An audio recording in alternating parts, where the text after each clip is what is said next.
जब भी मैं इवान के डे केयर की फ़ीस जमा करता हूँ तो एक चीज़ मेरे को हर बार दिमाग में आती है कि इसके एक महीने की डे केयर की फ़ीस इज़ मोर दैन मेरे 4 साल इंजीनियरिंग डिग्री के।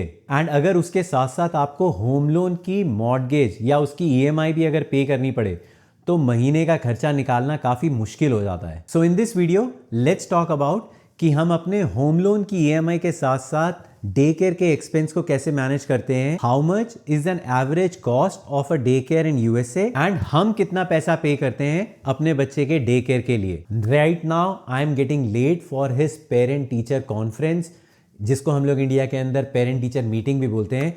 जा रहा हूँ, बाकी बातें गाड़ी के अंदर करता हूँ। गेटिंग लेट, ठीक है, बताता हूँ आगे डिटेल सारी।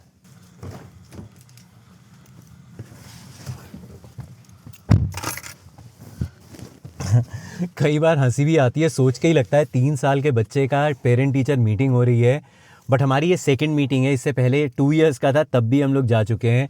लेकिन जब भी जाता हूँ, लास्ट टाइम गया था तब तो मैं बहुत ही ज़्यादा नर्वस था, बट इस बार भी पता है मेरे क्वेश्चंस जो हैं जो मैं टीचर से पूछने वाला हूँ वो बड़े स्टैंडर्ड क्वेश्चंस रहते हैं। बट स्टिल एक ना थोड़ी सी नर्वसनेस रहती है कि मतलब इतने छोटे बच्चे का एकेडमिक के बारे में बात नहीं होती है कि मतलब इसके ग्रेड्स कैसे हैं, कि ये पढ़ाई कैसे कर रहा है, वो सब चीज़ें नहीं होती। मेरे 5 क्वेश्चन हैं, ये 5 क्वेश्चन मैंने लास्ट ईयर भी तैयार किए थे, इस बार भी यही पूछ कर आने वाला हूँ। मैं बता देता हूँ, सपोज इन केस आपको अपने बच्चे के लिए अगर डे केयर के लिए और पेरेंट टीचर कॉन्फ्रेंस के लिए जाना पड़े, एंड मुझे कमेंट सेक्शन के अंदर बताना कि आप इसके अलावा और क्या क्वेश्चंस पूछते हो, मेरे को भी नेक्स्ट टाइम के लिए थोड़ा एक आइडिया मिल जाएगा। तो मेरा पहला क्वेश्चन रहता है, how is he doing socially, दूसरे बच्चों के साथ कैसा खेल रहा है, क्या कर रहा है, क्या नहीं कर रहा है। सेकंड क्वेश्चन रहता है, how can we work on that thing at home, अगर ये किसी चीज़ के अंदर लैक कर रहा है कि ये खेल नहीं रहा ढंग से, या स्पून ढंग से, या मोटर स्किल्स के अंदर कोई प्रॉब्लम आ रही है इसको, या ये किताब पढ़ने के लिए कहीं पे फोकस कम कर रहा है, तो मैं टीचर से ही पूछता हूँ कि आप बताओ कि what can we do. Third मेरा एक बड़ा इंपॉर्टेंट क्वेश्चन रहता है, is he meeting all his development milestone. तो जितने भी बच्चे होते हैं, जैसे जैसे एज होता है, हर एज का एक अलग माइलस्टोन होता है कि बाय दिस एज इसको जंप करना आना चाहिए। बट ऐसे ना हर एक स्टेज के ऊपर, जैसे कि जब बच्चा पैदा होता है उस समय होता है कि बाय 6 मंथ्स इसको रोलिंग आ जानी चाहिए, रोल करना चाहिए, या ये क्रॉल करना स्टार्ट कर देना चाहिए by this age. How does his typical day to day look like. तो वो मेरे को बड़ा इंटरेस्ट रहता है कि जब मैं छोड़ के आता हूँ इसको और जब मैं पिकअप करता हूँ उसके बीच में ये क्या क्या उनका करिकुलम रहता है कि हम लोग क्या क्या कराएंगे, बट ये क्या क्या करता है वो मैं जानने में बहुत इंटरेस्टेड रहता हूँ, बहुत ही इंटरेस्टिंग रहता है वो। चलो अब निकलते हैं, मैं लेट हो रहा हूँ, बाकी बातें बाद में। चलो, एक तो यार ये मेरी गाड़ी की ना कुछ तो ये सिविक जो है हम लोग कम चलाते हैं, इसकी बैटरी के अंदर, इसकी बैटरी चेंज होती है क्या इसके अंदर, मैं खोल के देख रहा था इसके अंदर, मेरे को इंटरनेट पे देखना पड़ेगा, किसी को अगर पता है तो बताना यार। ये वाली जो की होती है इसमें कोई बैटरी रखती है क्या? मैं इसको दूर से लॉक, एक्चुअली सुबह इवान को छोड़ने के लिए जाता हूँ तो इसको आजकल ये बड़ा शौक चढ़ा हुआ है कि मैं उठाऊंगा, I want to hold the keys, और उसको घुमाता है और इसको पटकता रहता है, कितनी बार गिर चुका है। तो मेरे को ये है कि बैटरी का कुछ सिस्टम है कि ये ख़राब ही कर दिया है इसने। बट एनीवेज यार, इसको कई बार दबाता हूँ तब जाके, अब ये चल नहीं रही है गाड़ी ना, चल पड़ी। चलो लेट्स गो।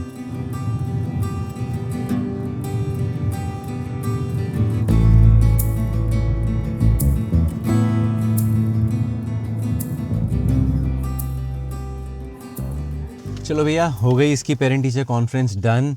मैं जब बाहर क्लास के बैठा हुआ था, जब भी ऐसा सिचुएशन होती है ना कि अंदर दूसरे पेरेंट्स हैं वो बात कर रहे हैं, वही अगेन किसी को लगेगा 3 साल के बच्चे के बारे में क्या इतना सोचना है, इतना नहीं लगता है। लेकिन पता नहीं क्यों वो जो सिचुएशन है ना ऐसी कि आप क्लासरूम के बाहर बैठे हुए हो, अंदर टीचर बैठी हुई है, लाइक टीचर तो टीचर है ना, और पता नहीं वो क्या बोलेगी, क्या करेगी, कैसे इसके बारे में अच्छा बोलेगी कि बोलेगी ये चीज़ें इंप्रूवमेंट, तो एक ना थोड़ी सी एक नर्वसनेस होनी स्टार्ट हो जाती है। तो मैं वहाँ पे बैठे बैठे आई वाज लाइक कि मेरे को कभी ऐसा फील नहीं हुआ है ना, बट आई कैन रियलाइज़ कि जब मेरे पेरेंट्स, हम लोग, जब मम्मी पापा वो लोग जाते थे हमारी पेरेंट टीचर कॉन्फ्रेंस के अंदर, और बड़े होने पे तो ये स्ट्रेस जो है वो अलग लेवल का होगा ना, कि मतलब when you are actually talking about academics.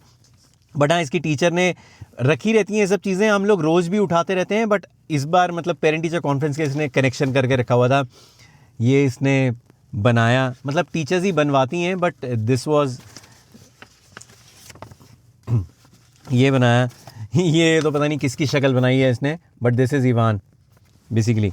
ऐसे बहुत सारे दिए हैं, इसका रिपोर्ट कार्ड भी दिया है, घर चल के उसको डिटेल में बताता हूँ क्या बात हुई क्या नहीं हुई है।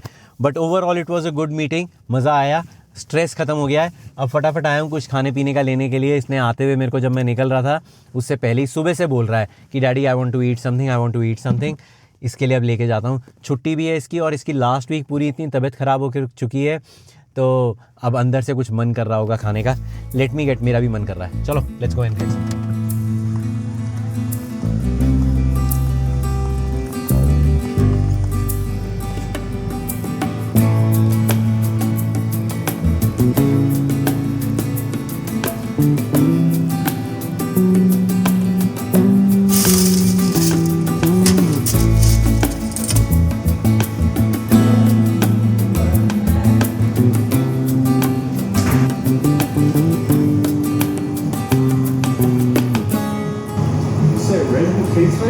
Rainbow cake is nice.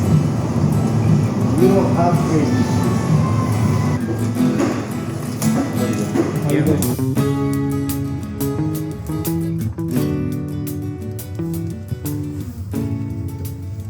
जिस दुकान पे मैं आया था, इस शॉप का, इस बेकरी का नाम है पैरिस बेगेट।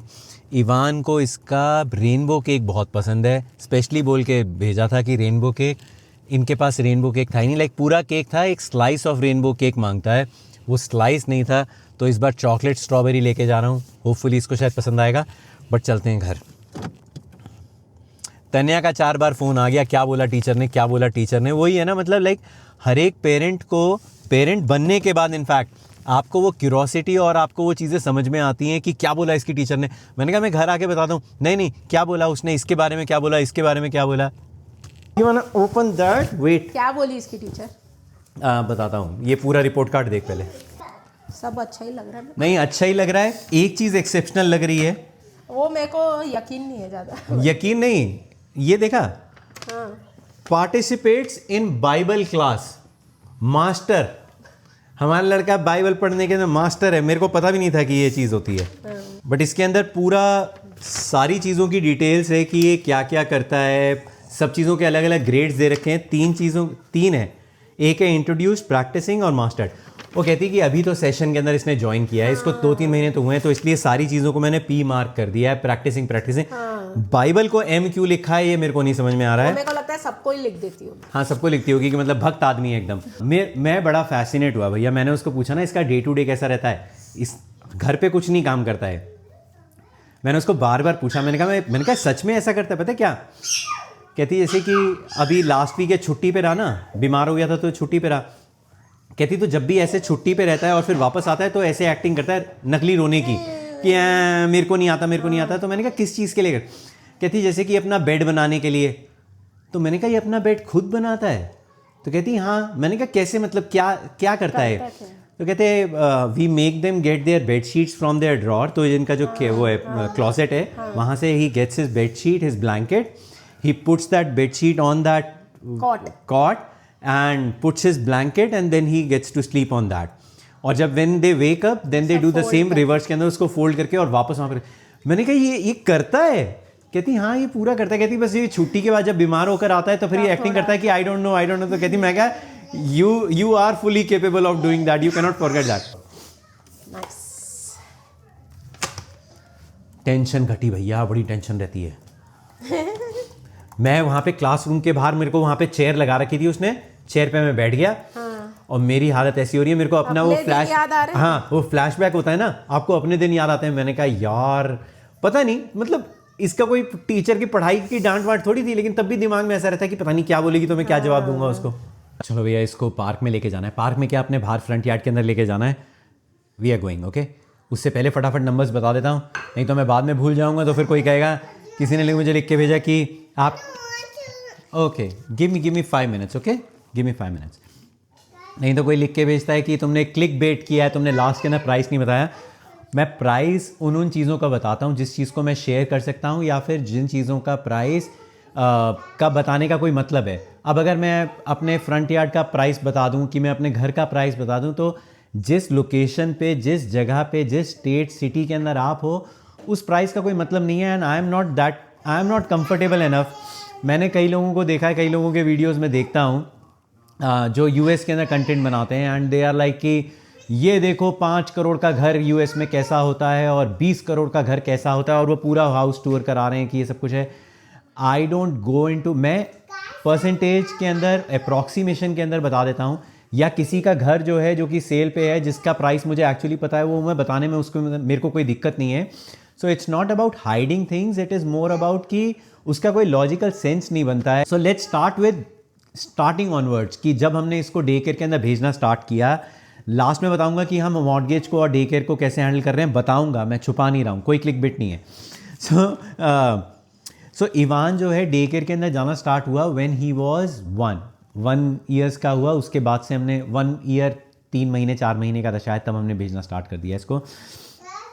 उस समय इसकी मंथली फीस जो जाती थी डे केयर की, दैट वाज $2,500 महीने की जाती थी इसकी. प्लस पॉइंट ये था कि हमारे घर के पास था वो डे केयर, बहुत अच्छा, बहुत रेप्यूटेड था. हमने बहुत सारे डे केयर्स का टूर किया, तो जो हमको अच्छा लगा देखने के अंदर, टीचर स्टाफ अच्छा लगा, क्वालिफाइड लगा, वो हमने ऑप्ट किया. बट पहले वाला डे केयर वो 2500 और उसकी कॉस्ट इसलिए भी ज़्यादा थी, जितना छोटा बच्चा होता है, अगर ये शायद 1 साल से पहले वाला अगर ये क्रॉल कर रहा होता और उस एज के अंदर जाता, वैसे जब ये गया था तब ये क्रॉल ही कर रहा था, बट अगर उससे भी पहले वाली एज के अंदर जाता ना, 1 साल से पहले भी, तो उसकी फ़ीस और ज़्यादा होती है. जैसे जैसे बच्चा बड़ा होना स्टार्ट होता है, हर साल उसकी फ़ीस थोड़ी थोड़ी कम होनी स्टार्ट होती है. Give me 5 more minutes, okay? 5 more minutes. I'll stop talking, okay? Like it. Come after you. Okay. Leave it, please. You come out of this second. Okay, just a second. Ivan, leave it, please. No, we just. तो second वाला जो day care है जिसमें हमने डाला, उसकी fees थी 2100. ये थोड़ा बड़ा भी हो गया था क्योंकि 2 साल का हो गया था, तो बच्चे का वो टीचर जो किड्स वाला रेशो रहता है वो मैं बता रहा था पहले, तो ज़्यादा बच्चे रख सकते हैं क्लास के अंदर. प्लस हमारे घर से थोड़ा दूर था. द ओनली प्रॉब्लम वॉज कि हमारे घर से ये था 20 मिनट्स की ड्राइव थी, और सुबह सुबह तो वैसे ही जब ट्रैफिक ज़्यादा रहता है तो 25 से 30 मिनट्स भी लग जाते थे. बट हमने इलेक्ट्रिक कार ले रखी थी, टेस्ला थी मेरे पास, तो मैंने कहा ठीक है, आने जाने का कम से कम गैस जितना खर्चा नहीं आएगा, इलेक्ट्रिक कार से मैं सुबह ड्रॉप कर दूंगा और पिकअप कर लूँगा, तो इट वाज ओके, पैसा हमारा बच रहा था. उसके बाद फाइनली जब हम लोग नए घर के अंदर मूव किए, यहाँ पे भी बहुत अच्छा मॉन्टेसरी स्कूल मिल गया. यहाँ पे जो फ़ीस थी दैट वाज $1800. बट इस $1800 को भी हमने कम करवा दिया. वो मैं अभी बताता हूँ. मेरे को इसके साथ खेलना पड़ेगा, नहीं तो फिर से आके मेरा कैमरा तोड़ देगा. वो मेरा फ़ोन के ऊपर लटक जाता है. बट अच्छा, एक चीज़ और मैं इंपॉर्टेंट बता रहा था इसके अंदर कि फ़ीस जो है उसको कभी भी ये मत मान के चलना कि ये $2100 है, $2100 है, $2500 है, सिर्फ इतनी अपना बजट करके चल पड़ो कि स्कूल में आप पूछ कर आए कि भैया आप मंथली कितना पे करते हो, या मैंने बता दिया कि मंथली हम लोग इतना पे करते थे, तो आप दिमाग सेट कर लो कि यार $2100 है तो इतना ही पे करना है. डे केयर्स के अंदर हिडन कॉस्ट बहुत ज़्यादा रहती है.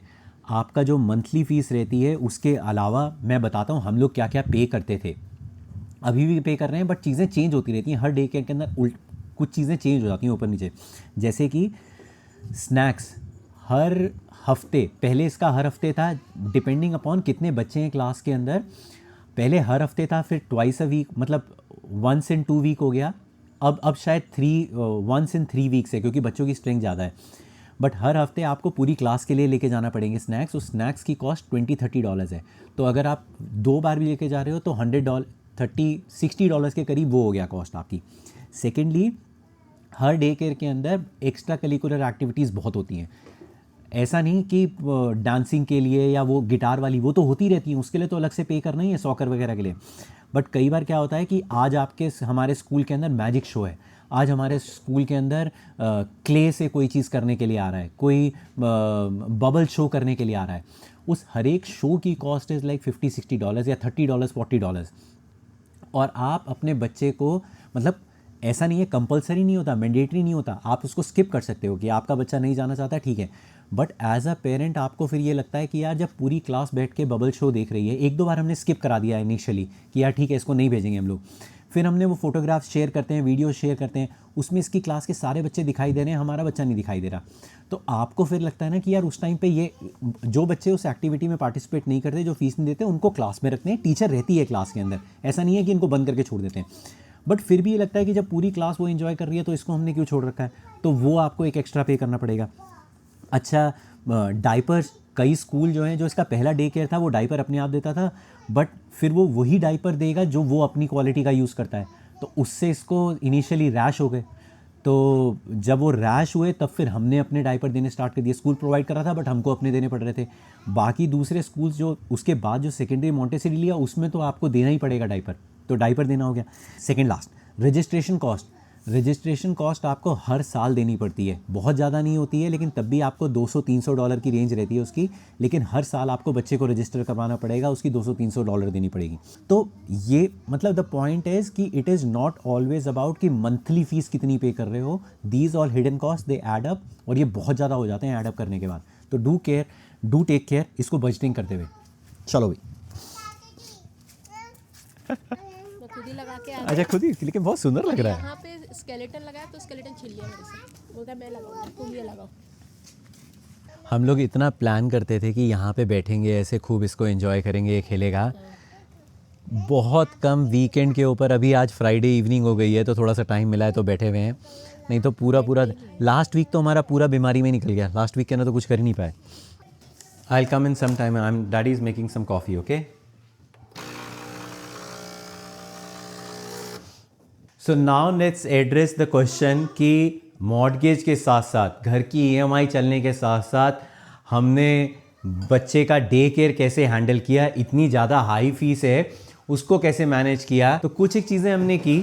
उसके अंदर पहली चीज़ थी कि जब हमने कैलकुलेट करना स्टार्ट किया, सो इस समय ये है 3 साल का। यहाँ पे 4 साल के बाद एक क्लास होती है ट्रांजिशनल किडनगार्टन, ठीक है ना, टीके बोलते हैं यहाँ पे, मेरे को टीके याद था बट ट्रांजिशनल किडनगार्टन रहता है। तो हमने ये डिसाइड किया, हमने ये सोचा कि अभी ये 3 साल का है तो हमें खाली जो डे केयर की फ़ीस है, पूरी जो डे केयर की फ़ीस है वो पूरे सिर्फ 1 साल की देनी है।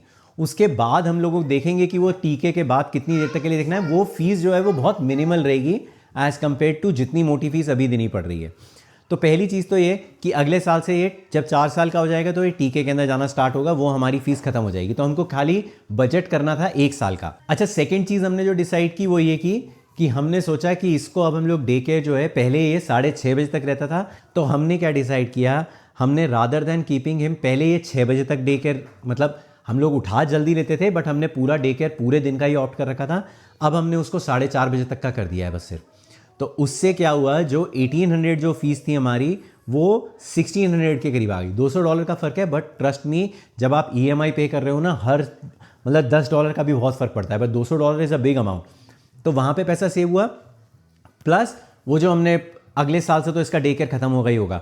तो जब इस चीज़ को कैलकुलेट किया, थर्ड इंपॉर्टेंट चीज़ जो हमने की वो ये की कि जब हम घर खरीद रहे थे तब हमने जो इसकी 1 साल की फ़ीस है उसको हमने घर के प्राइस के अंदर ही मान के चले हम लोग, कि अगर घर का प्राइस जितना भी है उसमें 1 साल अगर हम लोग मोटा मोटा रफली लेके चले थे कि $2000 हमको पे करने पड़ेंगे, additional cost, extra cost, hidden cost सब मिला मिलू के। तो हमको था $2000 इंटू 12 $24,000 हमने अलग से निकाल के रख दिए।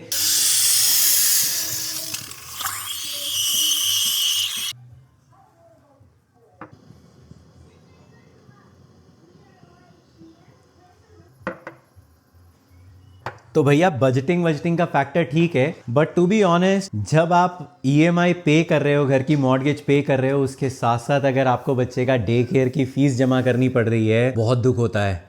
आपको लगता है कि यार इस पैसे से आप क्या कुछ नहीं कर सकते थे, आपका घर का जो बजट है वो भी ऊपर जा सकता था, आप थोड़ा और अच्छा घर और बड़ा घर खरीद सकते थे, या फिर आपका जो मंथली जो आप इतने टाइट चलते हो, जब बच्चा डे केयर जा रहा है और आपको ईएमआई पे करनी है, आपका स्केड्यूल और आपका जो खर्चा है वो बहुत टाइट रहता है।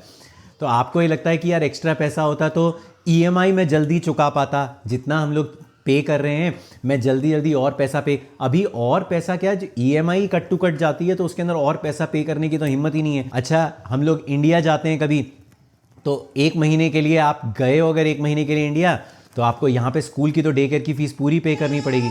तो मतलब दुख होता है भैया, ये जितना ये जो पैसा जाता है ना, it is very heavy amount. अच्छा, जब मैं बात बोल रहा हूँ तो मेरे दिमाग में आया है कि कोई ना कोई एक महानुभाव आएंगे जो कि बोलेंगे कि भैया तो फिर अपने बच्चे को भेज ही क्यों नहीं स्कूल, किसने बोला है भेजने के लिए, इतना दुख हो रहा है तो अपना दुख अपने पास रखो, ज़बरदस्ती कैमरे के आगे रो रहे हो। बिल्कुल सही बात, बैठ के बताता हूँ इस बात का जवाब, 1 second. So let's start with जिस दिन ये डे केयर नहीं जाता है, जिस दिन ये छुट्टी पे रहता है किसी रीज़न से। नंबर 1, हमारा पूरा ऑफिस का स्केड्यूल ऊपर नीचे हो जाता है, पूरा ऑफिस का काम आपका पेंडिंग हो जाता है, आप उस दिन काम कर ही नहीं सकते हो, बेयर मिनिमम काम होता है आपका। सारी ऑफिस की जितनी भी मीटिंग्स हैं वो सारी कैंसिल करनी पड़ती हैं आपको या रीस्केड्यूल करनी पड़ती हैं। कितने भी लोगों से, किसी इंपॉर्टेंट आदमी से आपको अगर अपने प्रमोशन की भी बात करनी है, वो वाली मीटिंग आपको कैंसिल करनी पड़ेगी। कोई अगर आप मीटिंग ज्वाइन कर भी लेते हो, देन बी रेडी कि पीछे आपको हमेशा आप उस पर फोकस ही नहीं कर पाओगे उस मीटिंग के अंदर। वो क्या डिस्कशन कर रहे हैं, वो क्या बात कर रहे हैं, आपको कुछ पल्ले नहीं पड़ेगा, क्योंकि पीछे आपके एक बच्चा जो है वो कॉन्टिन्यूसली रो रहा है, चिल्ला रहा है, उसको कोई टीवी का चैनल चेंज कराना है या उसको कुछ खाना है या उसको फॉर दैट सेक उस समय आप ही चाहिए खेलने के लिए। तो आप, या फिर वो टेबल पे चढ़ के कूदने वाला है इस समय नीचे, तो आप फोकस कर ही नहीं सकते उसके अंदर। आपका बच्चा टीवी के अलावा कुछ और काम कर ही नहीं रहा है, क्योंकि आप अपने ऑफिस के अंदर बिजी हो, आपको कोई ना कोई पिंग कर रहा है, किसी ना किसी का रिप्लाई करना है, किसी की ईमेल का रिप्लाई करना है। अगर आप बेयर मिनिमम भी काम करते हो तब भी आपका ध्यान जो है वो कहीं और है, आप अपने बच्चे को अटेंशन नहीं दे रहे हो, तो वो कोई प्रोडक्टिव काम नहीं कर रहा है, वो सिर्फ अपना या तो गेम खेल रहा है या फिर कोई टीवी देख रहा है या कुछ भी काम कर रहा है वो। तो जब आप ये सारी चीज़ें ऑब्जर्व करते हो ना, तो आप इतने थैंकफुल फील करते हो, आप इतने ब्लेस्ड फील करते हो कि भैया डे केयर नाम की एक चीज़ है जहाँ पे आप अपने बच्चे को भेज सकते हो, आप अपने करियर के ऊपर फोकस कर सकते हो, आपका बच्चा अपनी कुछ नई चीज़ सीख सकता है, कोई वहाँ पे पोएम सिखा रहे हैं, कोई टीवी नहीं चल रहा है वहाँ पे, कोई वहाँ पे डे टू डे लाइफ के अंदर जीना, सोशलाइज होना, प्रोडक्टिव होना, एकेडमिक्स, ये सारी चीज़ें सिखाई जा रही हैं। तो आपको एक एक पैसा देना वर्थ लगता है। दुख होता है इनको जब आप देते हो तो, लेकिन जब आप ये सब चीज़ें सोचते हो तो आपको एक एक पैसा अपना वर्थ लगता है। आप by the end of the day आप जो कमा रहे हो वो इसी चीज़ के लिए कमा रहे हो। सो एट लास्ट यार यही बोलना चाहूँगा कि हर फैमिली की सिचुएशन अलग अलग होती है। What ever has work for me ज़रूरी नहीं है वो आपके लिए एप्लीकेबल हो या आपके लिए काम करे या किसी और के लिए काम करे। अब अगर आप अपने बच्चे को डे केयर में भेजते हो या कोई नैनी रखते हो या किसी फैमिली केयर के अंदर भेजते हो या फिर आप अपने बच्चे को घर पे रखते हो, trust me, you are making the right and the best decision for your family. आपको अपनी सिचुएशन सबसे अच्छी पता है एंड कोई भी आदमी जो भी डिसीजन ले रहा है अपनी फैमिली के लिए बेस्ट सोच के ही ले रहा है। But yeah guys, hopefully you have enjoyed it and I'll see you in my next one, and thank you again for all the love and the support you have been showing us. I'll see you in my next one. Till then, take care and